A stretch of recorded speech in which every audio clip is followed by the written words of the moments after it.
కాపుల్లో చెరగని ముద్రగడ ఏళ్లుగా కాపు ఉద్యమాన్ని మోస్తున్న యోధుడు వారసత్వ ఆస్తి వందల ఎకరాలు కులం కోసం కరిగించిన త్యాగశీలి విలువలకు ప్రాణమిచ్చే తత్వం వైఎస్ఆర్సీపీలో కాపులకు ప్రయోజనాలు తెలుగుదేశం పార్టీలో ఉంటూ మంత్రి పదవికి రాజీనామా చేశారు.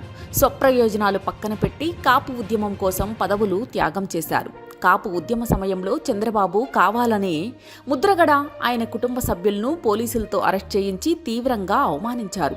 దీంతో కాపుల్లో చంద్రబాబు పట్ల తీవ్ర వ్యతిరేకత ఏర్పడింది. తర్వాత ముద్రగడ జనసేన పార్టీలో చేరుతారని వార్తలొచ్చాయి. అయితే కుల రాజకీయాల నేపథ్యంలో పొత్తులో ఉన్న చంద్రబాబు ముద్రగడ చేరకుండా అడ్డుకున్నారని, దీనికి నాదెండ్ల మనోహర్ సహకరించారనేది నగ్న సత్యం.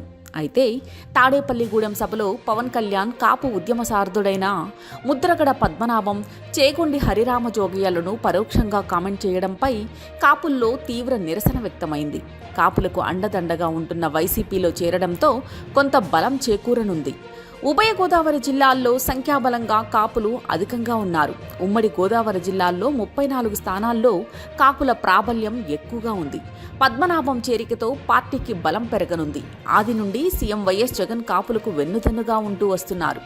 పాదయాత్ర సమయంలోనే కాపులకు రిజర్వేషన్ ఇవ్వడం సాంకేతికంగా సాధ్యం కాదని తేల్చి చెప్పారు. కానీ చంద్రబాబు రిజర్వేషన్ సాధ్యం కాదని తెలిసినా ఇస్తానని మోసం చేశారు.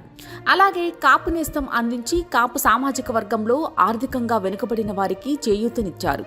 అలాగే దాదాపు 2 ఎంపీ స్థానాలు, 19 ఎమ్మెల్యే స్థానాలను కాపు అభ్యర్థులకు కేటాయించారు. కాపు నేస్తంతో ఎంతోమంది మహిళలకు సైతం ఆర్థికంగా ఊరటగా నిలిచారు. చంద్రబాబు కుట్రలు వీళ్లు పసిగడతారని జోగయ్యను, పద్మనాభం లాంటి వారిని జనసేనలోకి రాకుండా చంద్రబాబు మనోహర్ అడ్డుకున్నారు. అయితే ఇప్పుడు పద్మనాభం వైసీపీలో చేరికతో కాపుల ఓట్ల జనసేన వైపు మళ్లకుండా కాకుండా ముద్రగడ అడ్డుకునే అవకాశం ఉంది.